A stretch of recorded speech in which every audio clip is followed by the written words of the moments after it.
शयनं पद्मनाभं सुरेशं विश्वधारणं गगनसदृशं मेघवर्णं शुभांगं लक्ष्मीकान्तं कमलनयनं योगीवदानुगम्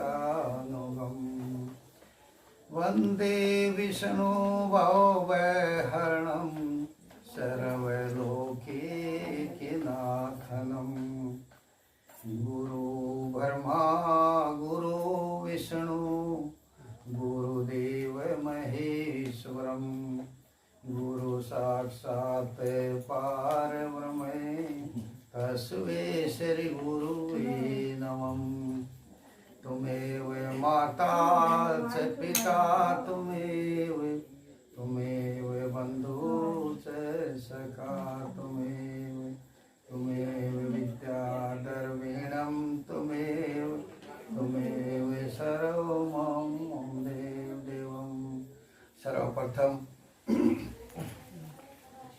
गुरु गादी पर गुरु अन्यास ज्ञान दीपक को बंदगी करता हूँ। परम आदरणीय संत समाज, माताएं बहनें बड़े बुजुर्ग सबके चरणों में बंदगी करता हूँ। मैं साय बंदगी स्वीकार कर। देखिए, बड़े सौभाग्य की बात है कि आज मैं बोलूँगा हिंदी, बांग्लादेश। अब कोई नहीं समझ पाएगा तो उसके ट्रांसलेट करने के लिए आप कोई भी चुनाव कर सकते, किससे करवाना। हिंदी भाषा बोलता है क्योंकि हम हिंदुस्तान में पैदा हुए था, मतलब भाषा तो वही पकड़ी जाएगी ना, राष्ट्रभाषा। तो इसलिए हमारा बड़ा सौभाग्य की बात है कि आज हम ग्राम रनिया थाना मधुपुर और जिला टंगाइल बांग्लादेश में पहुंच गए। और पहुंचने का कारण क्या हुआ, हमारे और आपके बीच में जो स्वामी शिवनारायण महाराज का शब्द आ गया ना शब्द। स्वामी जी ने क्या कहा है कि हम वासी व देश के जहाँ जात वर्ण कुछ नहीं, शब्द में लावण होते अंग में लावण। जैसे कि हम और आपका 3000 किलोमीटर की दूरी है, 3000 किलोमीटर का दूरी है हमारी और आपकी, पर लेकिन फिर भी देश भी नहीं प्रदेश। हर एक चीज की जरूरत है। यहाँ वीजा की जरूरत है, पासपोर्ट की भी जरूरत है, पैसा भी अलग है, सब कुछ अलग है। पर लेकिन हम यहाँ आए हैं तो हमारी की जीविका चल रही है ना, जीविका चल रही है। खाना भी, भोजन भी, व्यवस्था ही। आदमी को 3 चीज की जरूरत पड़ती है, रोटी, कपड़ा, मकान, है ना, तीनों की जरूरत। और तीनों यहाँ हमारे लिए तैयार है। हम लेकर तो नहीं आए ना कुछ भी, विदेश है, कैसे लेकर आएंगे। पर लेकिन व्यवस्था कौन करने वाला है, वो एक बीच में शब्द है हमारे बीच में। जिस प्रकार आत्मा और परमात्मा को मिलाने के लिए बीच में एक महात्मा की जरूरत होती है, गुरु रूप। जब तक बीच में गुरु नहीं आएगा तब तक उस आत्मा परमात्मा का मिलन नहीं होगा। वैसे शास्त्र के अनुसार है कि प्रथम गुरु माता पिता होता है, जो हमें इस दुनिया में लेकर आता है, जो खाना पीना सोना सब कुछ सिखाता है, चलना सिखाता, बोलना सिखाता, बोली भाषा सिखाता है, सब कुछ, और संस्कार भी देता है। संस्कार किसी विद्यालय में नहीं मिलता है, किसी पुस्तक में लिखा नहीं मिलेगा। वो माता पिता को नहीं, बेटा देखिए वो आपका अंकल है, वो है आपका चाचा है, वो है आपका मौसी है, वो आपका ताऊ है ना, वो आपका भैया है, वो आपकी बहना। कौन बताता है? माता पिता। बेटा इसको नमस्कार करना, क्या किसी किताब में है ये बातें? नहीं है। तो संस्कार कहाँ से मिल रहा सब बच्चे को? अपने घर से, माता पिता से। तो प्रथम गुरु कौन हुआ? माता पिता। और हम उस माता पिता की अगर कदर नहीं करेंगे, हम उसके बारे में नहीं जान पाएंगे और उसको परेशान करेंगे या दुखी करेंगे कि मैं ये सब कुछ हूँ, अगर वो नहीं होते तो हम संसार में कैसे आते? नहीं आ पाते ना। संसार में किसके द्वारा है? माता पिता के द्वारा। तो इस पर स्वामी शिवनारायण महाराज ने कहा कि प्रारब्ध पहले बना और पीछे बना शरीर। इसी प्रकार कारण पहले बनता है और कर्म बाद में। कारण बन गया क्या कि हमने बांग्लादेश आना था। ये शिव चरण की बेटी है एक साधना जी, मैं देखिए लड़की है साधना जी। उन्होंने जिद किया कि नहीं, हम अगर गुरु मंत्र लेंगे तो हम चंद्रवार धाम से ही लेंगे। अब ऑफर दिया उन्हें सबको हुआ, लेकिन हम 5 आदमियों ने वहां से वीजा लगाया, किसी का भी नहीं लग पाया और मेरा तुरंत लग गया। तो ये गुरु की कृपा है ना, बिन हरि कृपा मिला नहीं संता। हमने 5 ने इकट्ठा अप्लाई किया एक ही बार में, और उनका आज तक नहीं लगा और मेरा तो तीसरे दिन में मिल गया। तो ये किस्मत की बात है ना। इसलिए अपने आप से कुछ आदमी नहीं कर सकता, ना कुछ किया ना कर सके, ना करने जोग शरीर। जो कुछ किया प्रभु आपने किया, मैं कुछ नहीं किया। कहो कही कि मैं किया, तो प्रभु मेरे अंदर कौन बैठा? आप ही तो बैठे हैं, तभी तो। अगर गाड़ी के अंदर ड्राइवर नहीं होगा तो गाड़ी चल पाएगी क्या? नहीं चल पाएगी, वहीं खड़ी रहेगी जितना मर्जी दिन हो जाओ। तो ड्राइवर ने चलाना पड़ता, कर्म करना पड़ता है। तो हमारे अंदर हमने विश्वास किया। स्वामी जी ने कहा संत संदेशा सकल सुनो, सुने सुने हिया होए उजियार। संत पुरुष वाणी कहे, गहे सो उतरत पार। संत शरण सुख दाता, ओम शीतल संत विलास। दुख हरण सतगुरु हुए, कहाँ शिव नारायण दास। इतने उच्च कोटि के संत स्वामी शिवनारायण महाराज, रविदास महाराज, कबीर साहब महाराज, तुलसीदास, और अपने आगे खाली दास लगाया। मानते ना बात को? तुलसी तुलसी सभी कहे, तुलसी बन की घास। हो गई कृपा राम की, बन गए तुलसी दास। वो तो ब्राह्मण थे। जैसे आपने कहा ना कि हम दास हैं, हम चमार हैं, बोले ना आपने, यही उद्देश्य था ना आपका। तो तुलसीदास ने क्यों दास लगाया? स्वामी शिवनारायण महाराज तो छतरी थे, उन्होंने क्यों दास लगाया? दास का मतलब होता है सेवक। जाति का टाइटल नहीं है ये कोई, क्योंकि चित जल पावक गगन समीरा, 5 तत्व से बना शरीर। सबका 5 तत्व से शरीर बना है। रंग 2 हो गए गोरा काला, इसके अलावा तो कुछ नहीं है ना। और 5 तत्व के बीच में छठे बोले प्राण, वो सब का एक है। अगर प्राण नहीं है, ये जीव नहीं है, तो कुछ भी नहीं है। इससे 5 तत्वों का कोई मोल नहीं है, इसको उठाकर। और दूसरी बात है,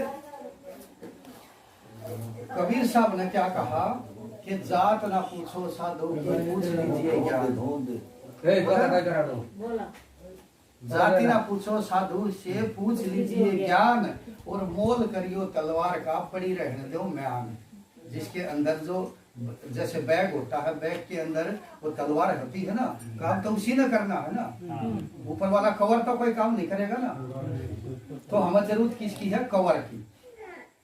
कवर की है जरूरत, तलवार की जरूरत है। रविदास महाराज ने क्या कहा? जात पात पूछे न कोई, हरि को वजह हरि का हो। बोला, हम कुछ नहीं बोल रहे। संत महात्माओं ने जो मार्गदर्शन करवाया, उस पर चल के देखा तब जाके भजन दो प्रकार से होता है, एक भौतिक होता है और एक अध्यात्म होता है। अब मान लिया जाए ये फल है, देखने में कितना सुंदर लग रहा है, लेकिन इसका स्वाद कैसा आप बता पाएंगे? आपसे पूछ रहे नहीं बता पाएंगे, खाने के बाद बता पाएंगे। अरे देख, जब आप देख रहे हैं तो स्वाद बताना चाहिए आप लोगों ने। कड़वी हो सकती है, तो तीखा हो संत सकती पुरुष है। वाणी कहे सो आगे ना बात है। जो इसको ग्रहण करेगा तब स्वाद बता पाएंगे। तो इस पर स्वामी जी ने कही कि हम वासी व देश के जात वर्ण कुछ कोई जाति पाति कुछ भी नहीं है, हम उसी देश के सब वासी हैं। शब्द मिलावन हो अंग मिलावन नहीं, और जात वर्ण कुल पूछत नहीं, पूछत गुरु व्यवहारा। स्वामी जी ने कहा ना ये बात।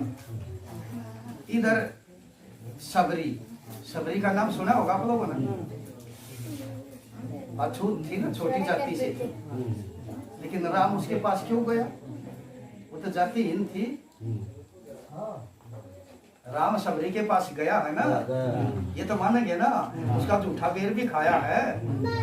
कृष्ण भी विष्णु अवतार थे, वो भी विदुर के घर गए हैं, छिलका खाया है। प्रमाण है ना। जब सबरी के पास राम पहुंचे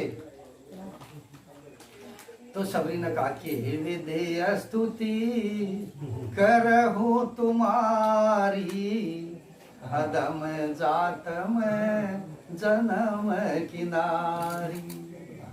अदम ते अदम अदम अति नारी, तिन में हूँ मति मंद गवारी।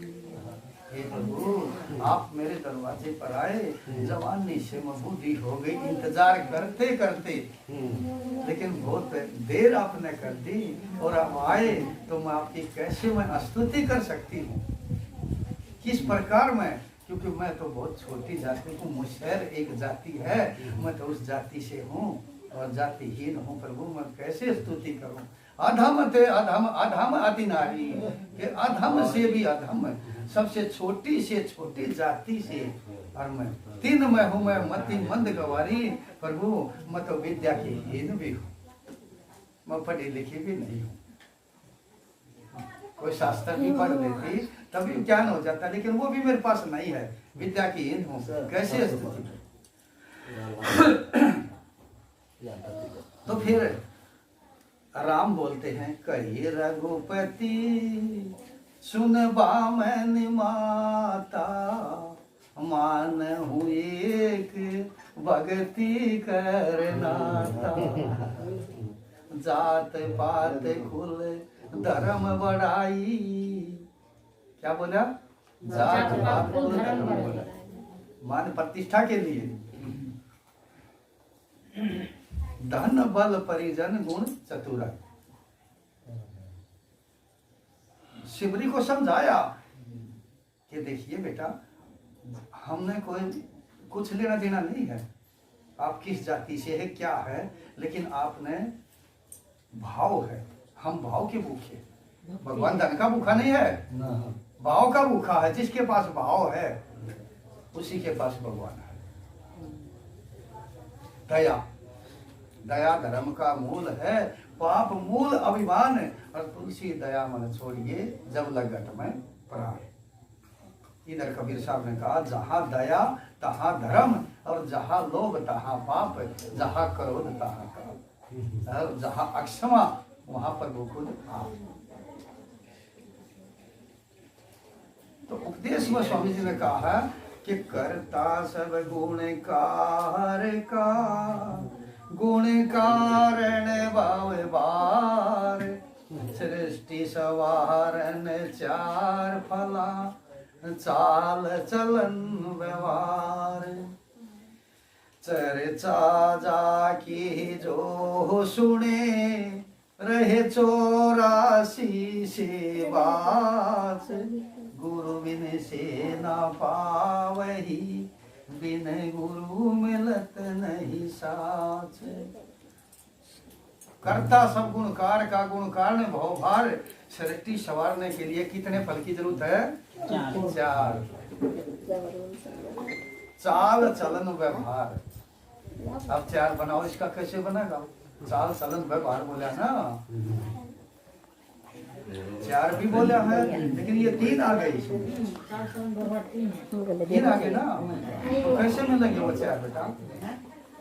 ये तो हम नहीं जानते, आप बता दीजिए। क्यों आप पढ़ते नहीं क्या? गुरु अन्यास आपके पास है नहीं? ना उसमें तो सापक स्वरूप लिखा कि गुरु अन्यास गहत जब प्राणी, गुरु अन्यास गहत जो, तब गति मुक्ति। किसकी गति मुक्ति होती है? प्राण की, शरीर की नहीं। परमात्मा की। गुरु अन्यास गहत जबानी, तब गति मुक्ति होत प्राणी। जो इसके अंदर बैठा हुआ है उसकी गति के लिए ही, शरीर की गति नहीं। ना मुक्ति होगी शरीर की उससे, पाप जितना मर्जी पढ़ो।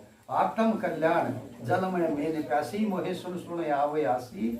आत्म ज्ञान बिना नर भटके, क्या मथुरा और क्या काशी।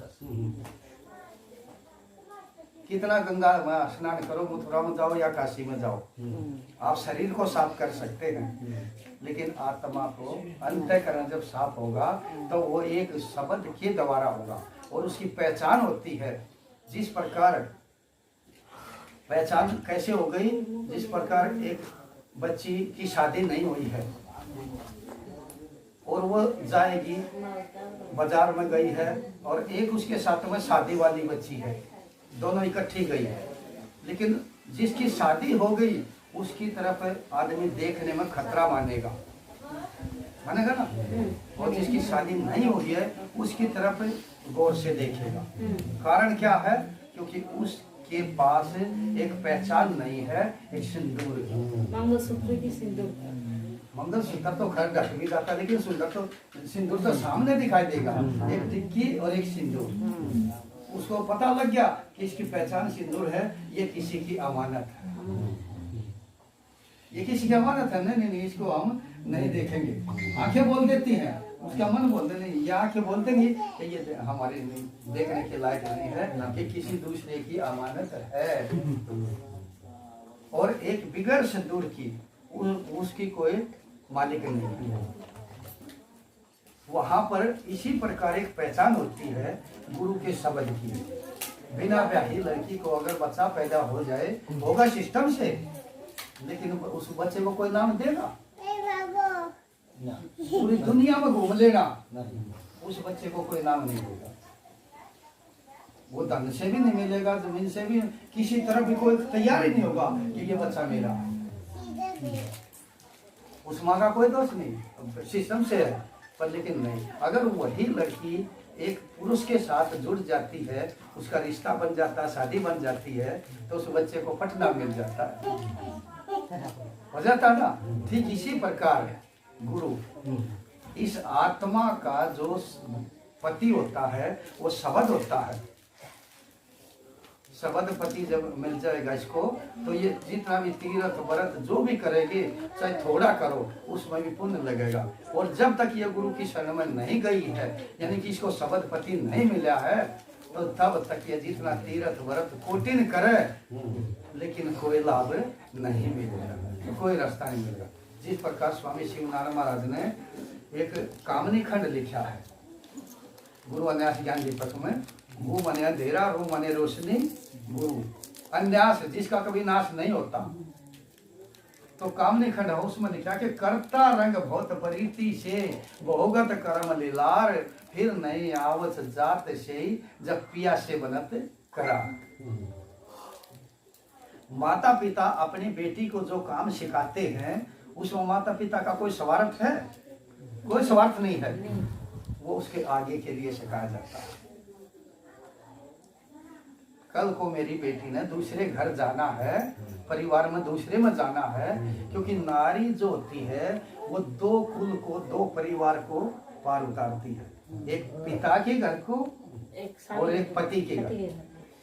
इसलिए उसको काम सिखा करके पूरा और भेज दिया जाता है दूसरे के घर। करता रंग बहुत, किसके पास?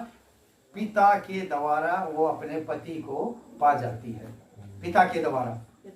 रिश्ता बनाने में तो पिता ही सहमत होता है ना, तो पिता के द्वारा जब वो अपने पति के पास चली जाती है, तो ठीक उसी प्रकार स्वामी शिवनारायण महाराज ने एक स्त्री का रूप देकर के इसको समझाया गया है कि गुरु के द्वारा इस आत्मा का कल्याण होता है। तो गुरु जब शब्द देगा तो उसका सुमरन भजन ध्यान जो भी करना है तो उसके अनुसार वो करेगी आत्मा, तो आत्मा को बल मिलेगा और मन को बल नहीं मिलेगा, क्योंकि दोनों इसी में है। आत्मा भी इसी शरीर में और मन भी इसी शरीर में है, दोनों में कोई फर्क नहीं है। लेकिन आत्मा जो है वो जो बोलती है, अगर हम कोई कर्म करते हैं गलत तो आत्मा की आवाज आती है ये काम गलत है तो इसको मत करना। अगर आपका भजन सही है, थोड़ा अच्छा है, एनर्जी है उसमें, तो आप मान जाएंगे। और उसमें अगर मन हैवी है तो नहीं कर कुछ नहीं होगा, कुछ नहीं होगा। और बाद में करने के बाद पछतावा भी होता है। आत्मा बोलते देखो हमने पहले बोला था, संकेत किया था, इंडिकेट किया था, अगर आप नहीं माने तो हमारे समय कोई दोष नहीं। आत्मा सही बोलती है जो भी बोलेगी, क्योंकि ये जीव जब गर्भ में पड़ा होता है तो ये कष्ट बहुत होता है। गर्भ में 9 महीने का कष्ट ये झेलता है, तो ये कष्ट में वहां पर रोता है, गिड़गिड़ाता है कि हे प्रभु मैं तो यहाँ बहुत कष्ट हो गया। क्योंकि स्वामी जी ने इसमें लिखा है कि पहले मास में निर्मल नीरा और दूसरे मास में उपजे खीरा, तीसरे मास में रखत का मेला, चौथे मास में भस्म का गोला, 5वें मास में मांस की काया, 6वें मास में सांस समाया, 7वें मास में सरोदत्त की काया, 8वें मास में मूल दवार बना, 9वें मास में जोत पुष्कला, 10वें मास पंख फोड़ बाहर आता। 9 महीने की ड्यूटी बेटा, यहाँ तो रहना पड़ेगा इस गर्भ में। लेकिन वो गिड़गिड़ाता है, प्रभु अब मैं यहाँ कैसे रहूंगा, मेरे को तो बहुत कष्ट है। जब 6ठे महीने में काल और दयाल दोनों जाते हैं और जब जीव डाला जाता है इसमें पूरा तैयारी के साथ जीव इसमें डाल दिया जाता, तो एक बाहर आजाद घूम रहा आदमी को अगर हम कमरे में बंद कर देंगे तो आदमी तो गिड़गिड़ाएगा ना, रोएगा वो। ठीक वही स्थिति जब गर्भ में जीव को डाला गया तो ये छटपटाया, प्रभु क्या, सामने देखा तो काल दयाल दोनों खड़े हैं और ये भिन्न भिन्न प्रकार की बातें करता है, प्रभु यहाँ से निकालो और मैं इस मर्तलोक में दोबारा जाऊंगा तो ऐसी गलती नहीं करूंगा। मैं सत्संग भी सुनूंगा और दूसरे को प्रचार में बताऊं भी कि ये रास्ता गलत है, और जो भी मैं कमाऊंगा 10वां हिस्सा मैं आपके दान में भी दूंगा। कहते ना श्रद्धा भक्ति बढ़ाओ संतन की सेवा। अगर श्रद्धा भक्ति बढ़ानी है तो उसके लिए सेवा करना पड़ेगा। किसका? संत महापुरुषों का, संतों की सेवा। और प्रभु आप तो एक अगोचर है और निराकार है,